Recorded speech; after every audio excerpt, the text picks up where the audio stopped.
My mom told me to quit college and give up my scholarship because it was unfair to my sister. When I refused, she spread lies about me to my school, so I cut her off and built a life she could never be a part of. Before we get into the chaos, let me start from the beginning. My name is Eric. I'm 17 years old, a senior at Northbridge Academy, one of those schools people whisper about when they talk about future senators and Wall Street prodigies. I'm captain of the debate team, ranked near the top of my class and already knee-deep in Ivy League applications. On paper, it looks like everything's falling into place. But my life stopped being simple a long time ago. I grew up in a small town 2 hours from Boston. My parents divorced when I was 12. My dad Connor works in finance and lives in the city. My mom Maya stayed behind, remarried a man named Greg, and had 2 daughters. They're 9 and 11 now, my half-sisters. I split my time between both homes at first, but things changed when I was 14. That was the year I won the Northbridge Scholars Award, a full-ride package to the best prep school in the state. It was merit-based, but Northbridge also factored in financial need to determine who got the complete package versus partial tuition. I disclosed everything during the application. Divorced parents, split custody, my dad's income versus my mom's household. The combination of my test scores and our financial situation tipped me into the full scholarship category instead of just partial tuition coverage. It was the result of months of grinding debate tournaments every weekend, summer programs I saved for by shelving books at the library, and hours of tutoring sessions I ran for younger kids. When the acceptance email came in, I remember Connor hugging me so hard I couldn't breathe. He said it was the start of everything. Maya's reaction was a flat, "Good job," followed by a comment about how I shouldn't let it go to my head. At the time, I thought she was just surprised. I didn't realize that moment would redraw every line in our family. Things shifted quickly after that. Maya started calling me city boy, sometimes Harvard boy, like it was a punchline. Greg liked to say that real men learn trades and that books don't build houses. Even my sisters picked it up, calling me professor every time I tried to help them with homework. It wasn't teasing, it was ridicule, and it built a wall between us brick by brick. Around the same time, I met Liam. He was another scholarship student, son of a postal worker, sharp as hell, and just as out of place among Northbridge's billionaire kids as I was. We clicked fast. He became my closest friend, the kind who'd call me out when I was overthinking and keep me grounded when things got heavy. His family treated me like one of their own, and more than once I spent holiday breaks at his house instead of going back to mine. The resentment at home didn't stay subtle for long. Maya forgot to pick me up from the bus station my first Thanksgiving break. I stood outside for 3 hours before Connor drove 2 hours to get me. When I visited, she handed me chore lists while my sisters played video games. "Everyone contributes here," she said. Greg didn't hide his disdain. "Debate team. Sounds like you're training to argue with people who do real work." When I brought home my first state championship plaque, Mia looked at it once and said, "Can that trophy pay rent?" I stopped showing her awards after that. By 17, visits were rare. I'd sleep at Liam's place during most breaks. Mia's comments got sharper, her tone colder. The warmth that used to exist was gone, replaced by simmering resentment. Liam noticed it before I did. "They don't hate you," he said once. "They hate what you've become." Still, I kept my head down. I poured everything into school. Advanced debate circuits, early admission essays, and a mentorship program that had me shadowing a policy consultant on weekends. I told myself that if I just pushed forward, the noise would fade behind me. But deep down, I knew the truth. Spring break was supposed to be a few quiet days at home before debate nationals. But Maya had other plans. The moment I walked in the door, she told me to clear my schedule because there was going to be a family meeting after dinner. Greg was already in the living room when I came down, legs stretched out, beer in hand, and my sisters were on the couch pretending to watch TV, but clearly waiting for the show to start. Maya didn't waste time. "We need to talk about the imbalance in this house," she said, pacing in front of the coffee table like she was delivering a speech. "This family is being split down the middle, and you're the reason why." I blinked. The reason why? "Don't act clueless, Eric," she snapped. You come back here acting like a guest in your own home. You bring your fancy gadgets, your expensive clothes, your private school attitude, and you make your sisters feel like they're less." Greg grunted in agreement. "You think you're better than everyone because you can string a few big words together. It's pathetic. Honestly, I felt my chest tighten, but I kept my voice steady. I don't think I'm better than anyone. I'm just doing what I've worked for. That's all. Maya laughed. A short, bitter sound. Worked for? Please. Everything you have is because your father throws money at you. The car, the trips, the private school, none of that's you. That's Connor buying you a life you didn't earn. I stared at her. I earned my scholarship. You know I did. Scholarship or not, you're still living in a world you didn't build, she said, crossing her arms, and it's tearing this family apart. Greg leaned forward, his eyes locked on mine. The girls look up to you and all they see is someone who thinks he's too good to pick up a mop or babysit his own sisters. Maybe if you stopped acting like a prince, they'd feel like you were actually their brother. This is ridiculous, I said, trying to keep my tone calm. I'm here every holiday. I help when I can. I just don't live here full-time anymore. Exactly, Maya shot back. You're always halfway out the door, and I'm done letting that continue. So here's what's going to happen. She walked over and placed a sheet of paper on the coffee table. It was a printed schedule. Chores, babysitting duties, part-time job applications.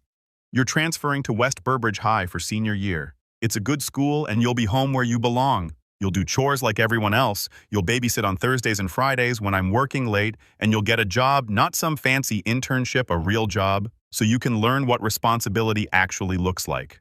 I stared at the paper, then at her. You're out of your mind. Greg slammed his beer down. Watch your tone. No, I said, I'm not transferring. I'm not quitting the debate team. I'm not giving up everything I've worked for so you can feel better about yourself. Maya's expression hardened. So, your sisters can feel like they're not worthless. You mean they're not worthless? I shot back. And me doing less won't make them more. You think this is negotiable? She said, her voice rising. This is not a request, Eric. It's an order. I am part of this family. I said, my voice rising to match hers. But I'm also building my future. I've earned everything I have. You're the ones who can't handle it. Greg stood up, towering over me. You're a spoiled brat. That's what you are. If it weren't for Connor's money, you'd be bagging groceries right now. Maybe that's what you need, a dose of reality. I stepped back. You don't know a damn thing about the work I've put in. Oh, we know, Maya said, her voice dripping with sarcasm. We know you love playing the prodigy. But newsflash, Eric. In this house, you're not special. You're just another kid who needs to pull his weight.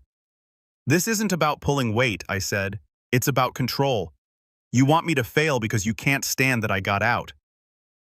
The room went silent for a moment. Then Maya leaned in close, her voice cold. If you don't want to cooperate, that's fine. But don't be surprised when Northbridge starts asking questions about how your real financial situation looks. Don't be surprised if they reconsider giving you all those little perks. It felt like the air had been punched out of my lungs. What are you talking about? Maybe I'll give them a call, she said casually. Make sure they have all the accurate information. They take integrity seriously, you know. I stared at her. You wouldn't.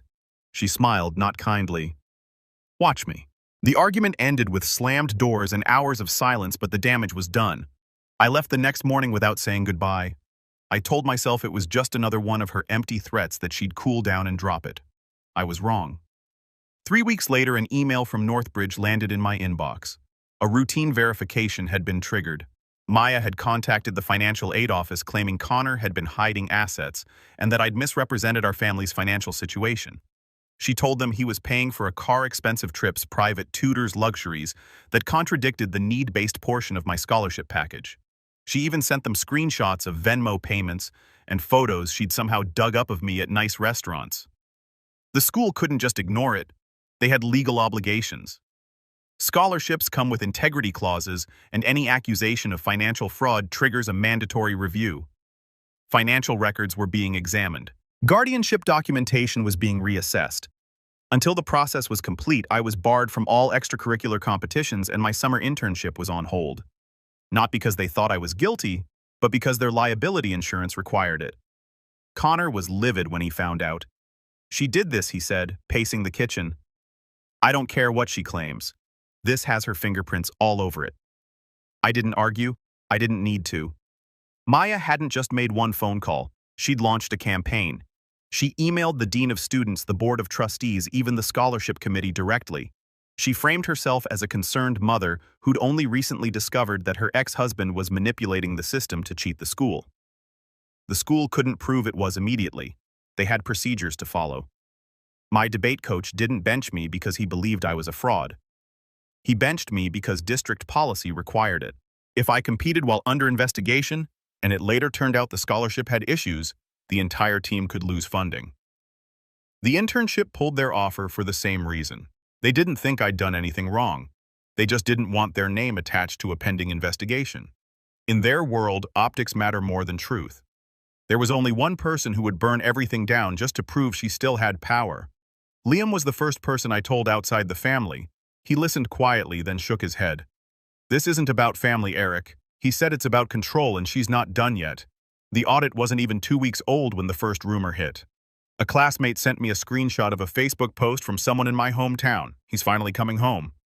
Guess the fancy school wasn't so perfect after all." By lunchtime, the story had been reposted a dozen times. People were tagging each other, speculating about why I was leaving Northridge, wondering if I'd been expelled or if my scholarship had been revoked. The source was obvious. Maya had been busy. I ignored it at first, hoping it would die out, but it didn't. The damage followed me into school. Teachers asked if I was transferring. My debate coach called me into his office to talk through my options. Even classmates I considered friends started treating me like a joke. "So, when's your big homecoming parade?" one of them asked in the cafeteria. Another leaned over during class and whispered, "Must be tough falling off the pedestal." The audit dragged on in the background, delaying everything that mattered. My recommendation letters for early admission were put on hold. My summer internship rescinded the offer until the financial discrepancies were resolved. The scholarship board stopped replying to my emails altogether. Connor was furious. He started calling lawyers, demanding that the school disclose who filed the complaint, but they refused. "It's confidential," they said.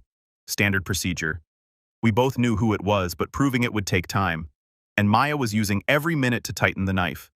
A week later, she joined the local PTA, a group she'd ignored for years, and started attending every meeting.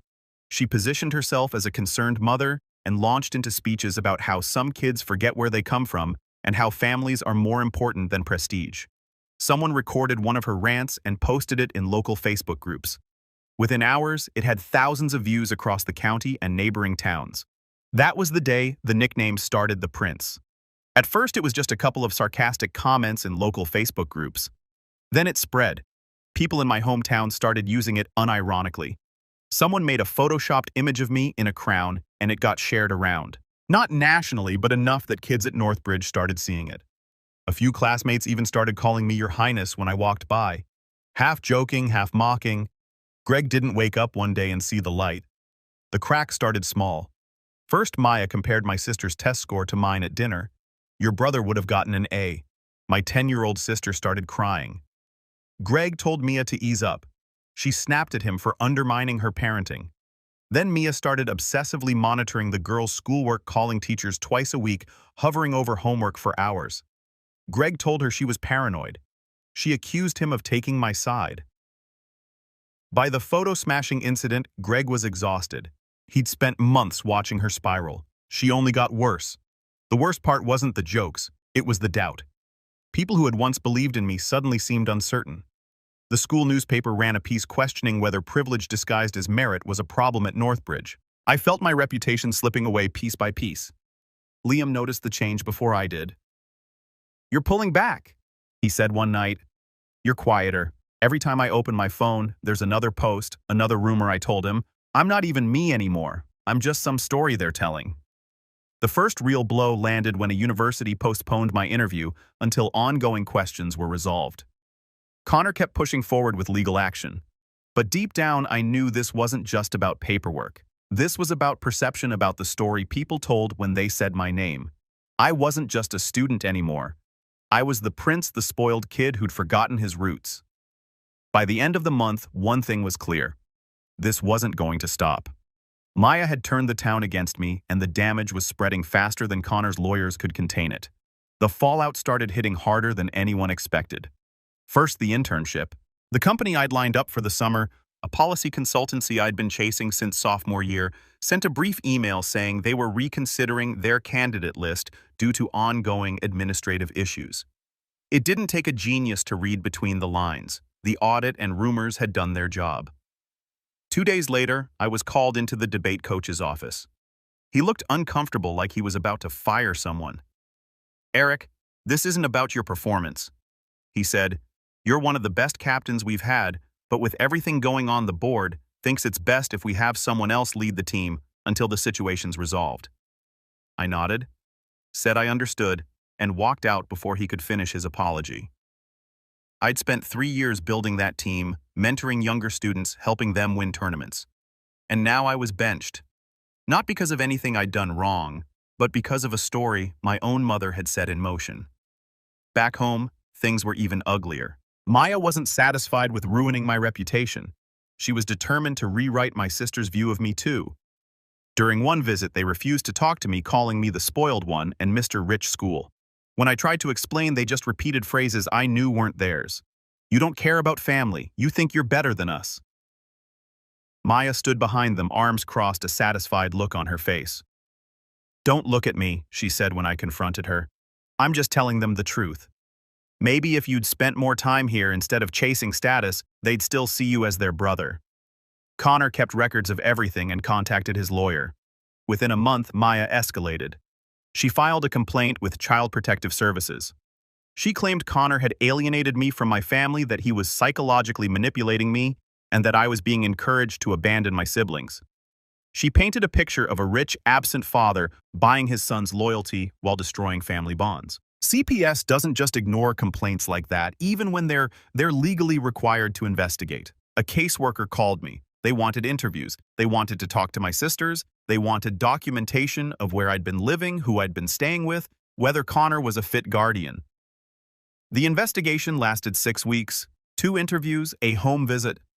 Questions that made me feel like I was defending my own father from accusations of abuse, when the only abuse happening was coming from the person who filed the report.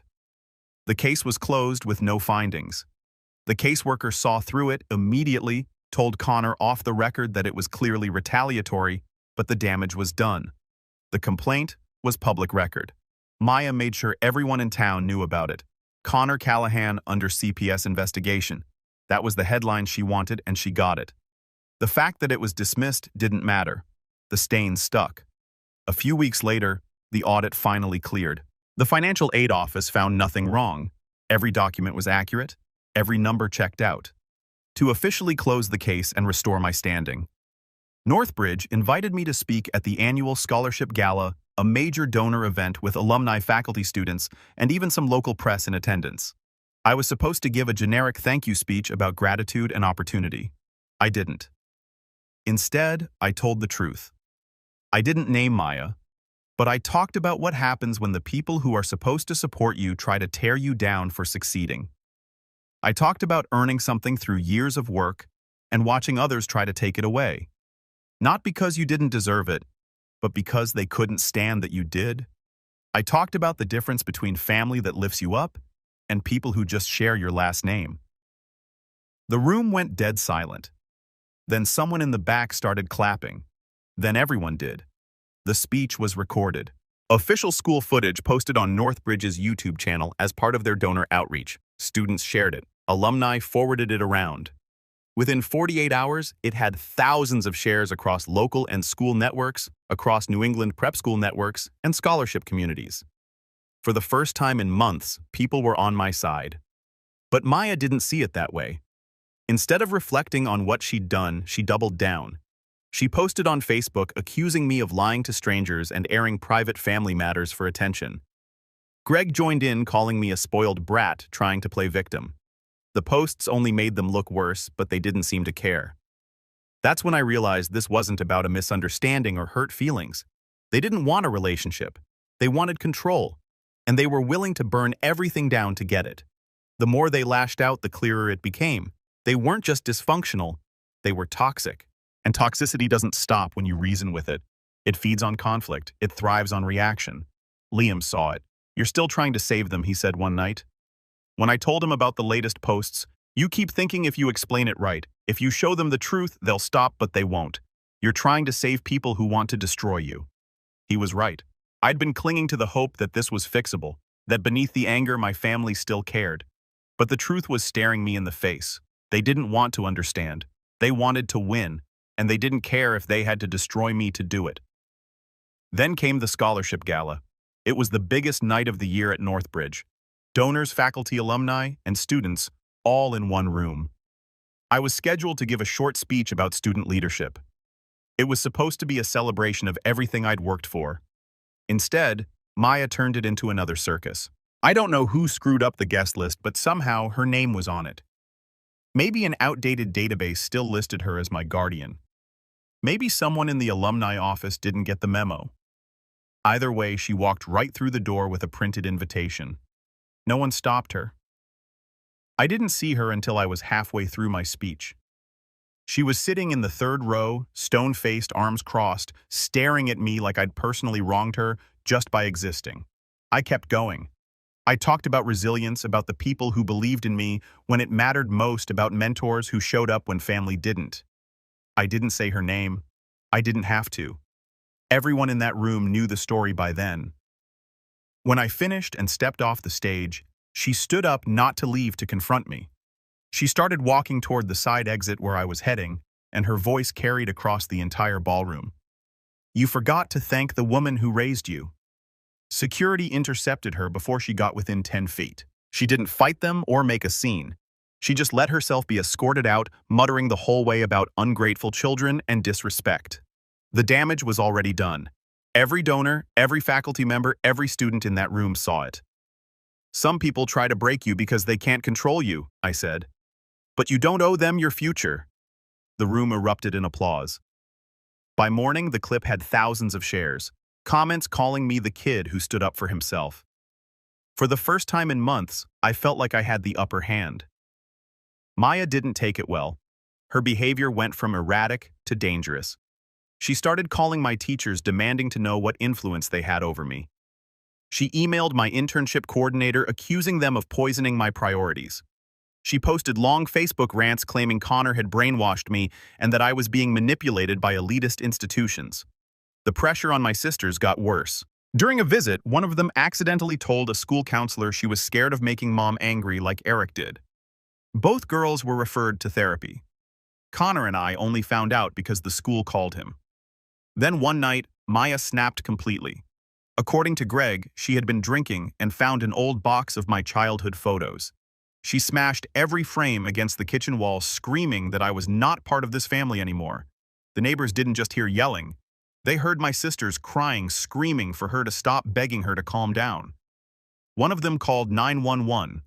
The cops showed up, took a report, and told Greg that if it escalated again, they'd have no choice but to call child services. It escalated again. 2 weeks later, Maya showed up drunk at the girls' elementary school, demanding to pull them out of class in the middle of the day. The principal called Greg. Greg called the police. That was the second incident report in 2 weeks. Greg didn't file for divorce because of one bad night. He filed because the pattern was escalating. The girls were having panic attacks. Their therapist had told him point blank, "This environment isn't safe anymore." The custody arrangement wasn't immediate or clean. At first, Maya was granted standard visitation every other weekend, alternating holidays, but she violated it almost immediately.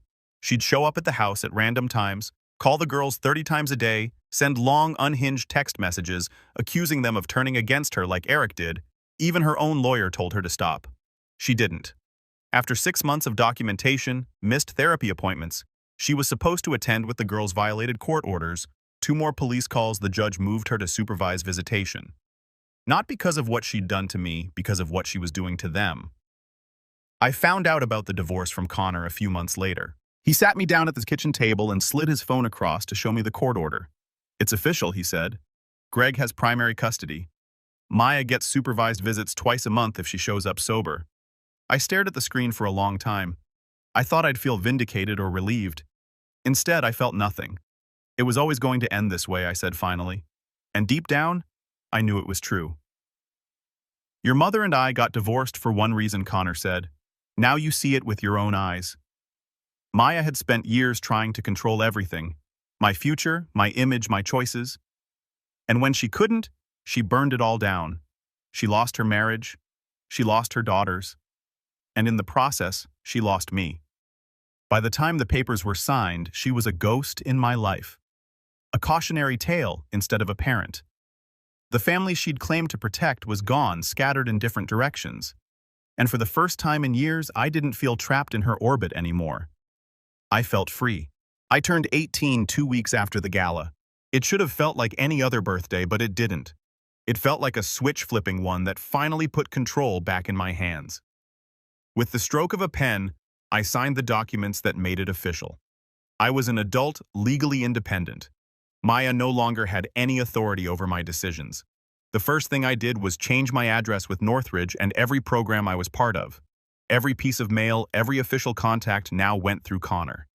I listed him and Liam as my emergency contacts and removed Mia's name from every form I could find. Then I blocked her. No more phone calls, no emails, no texts. I even changed my number and left the old one to rot. It wasn't an act of revenge, it was survival. I had spent too long reacting to her chaos. Now I was choosing silence.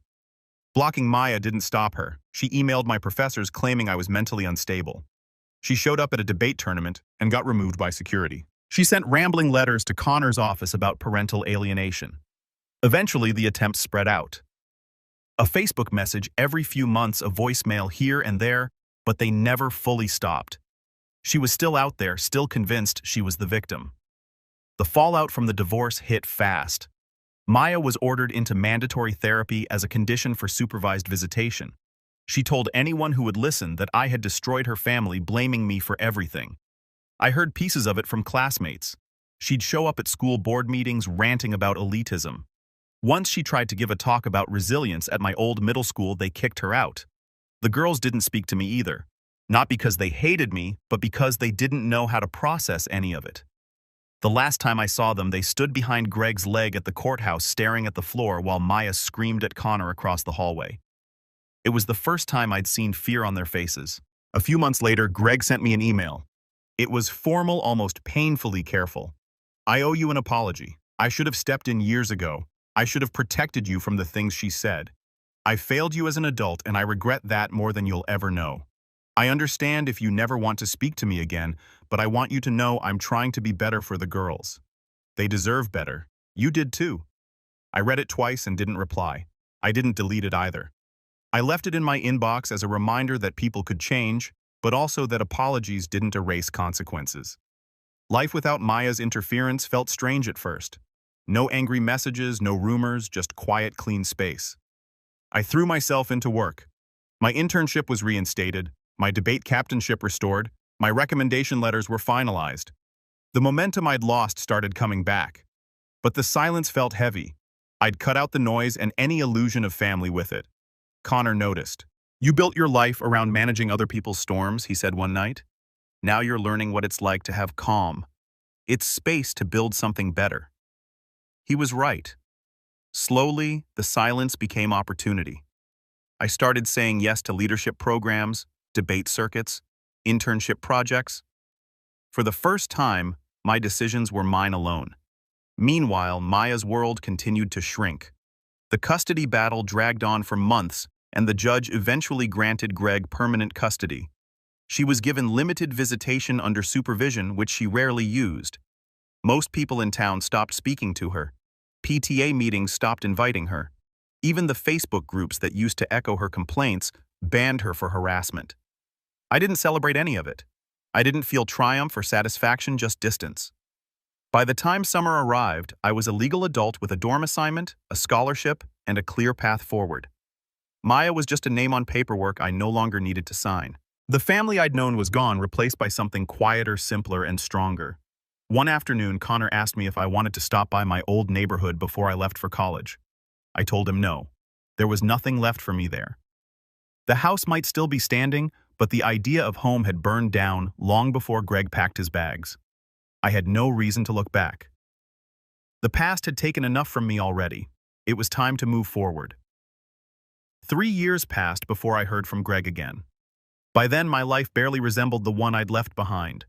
I was in my 3rd year of college, splitting my time between debate competitions, a policy research internship, and a small startup Liam and I had launched on the side.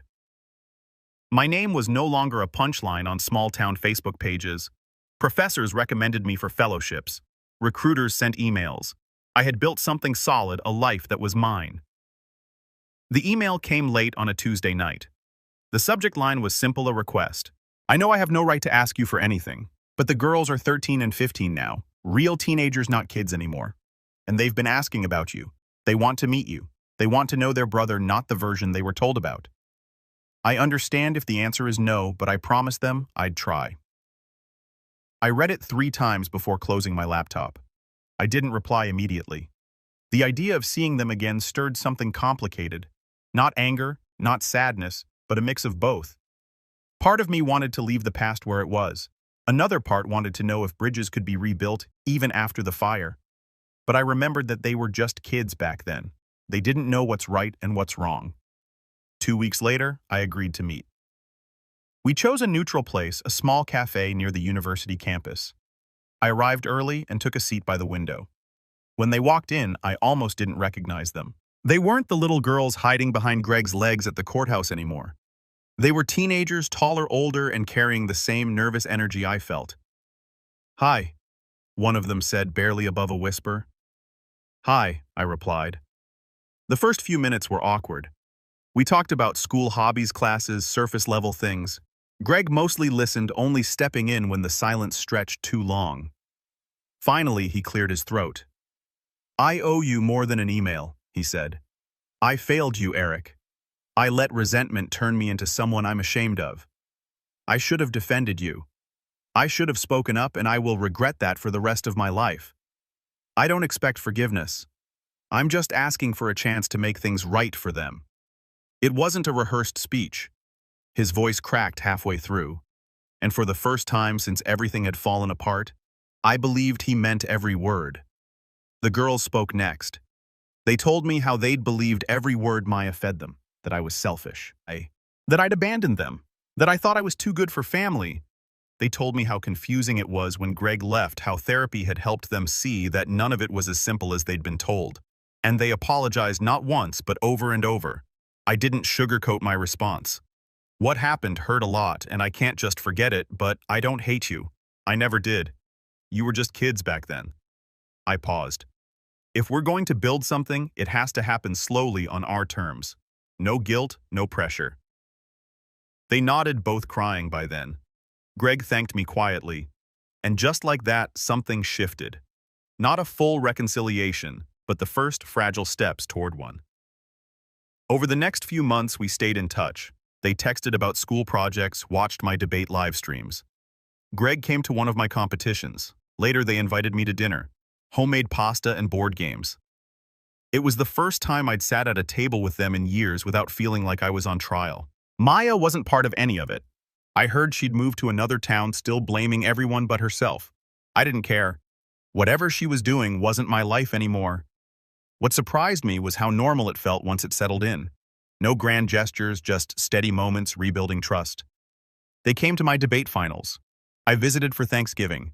We talked about books, politics, stupid TikToks. One night after dinner, Greg walked me to my car. "I still don't expect forgiveness," he said, "but I hope one day you'll see me as more than the man who stood by and did nothing." "You're trying," I said. "That's what matters." It wasn't forgiveness, not yet.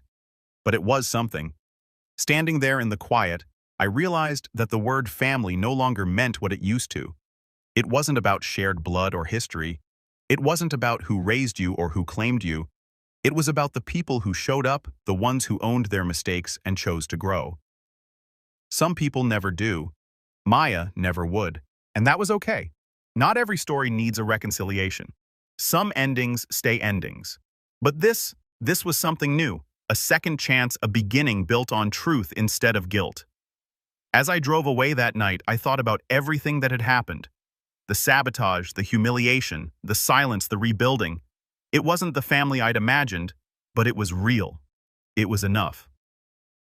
Connor's life changed too. He left his old firm, started his own consulting company, and began seeing someone who treats him the way he deserves. We still talk every week, and he comes to every major event with that same calm pride. If anyone proved that family is about choice, not obligation, it's him. Some orbits collapse under their own weight. Others form anew. I didn't rebuild the family I lost. I built one worth keeping.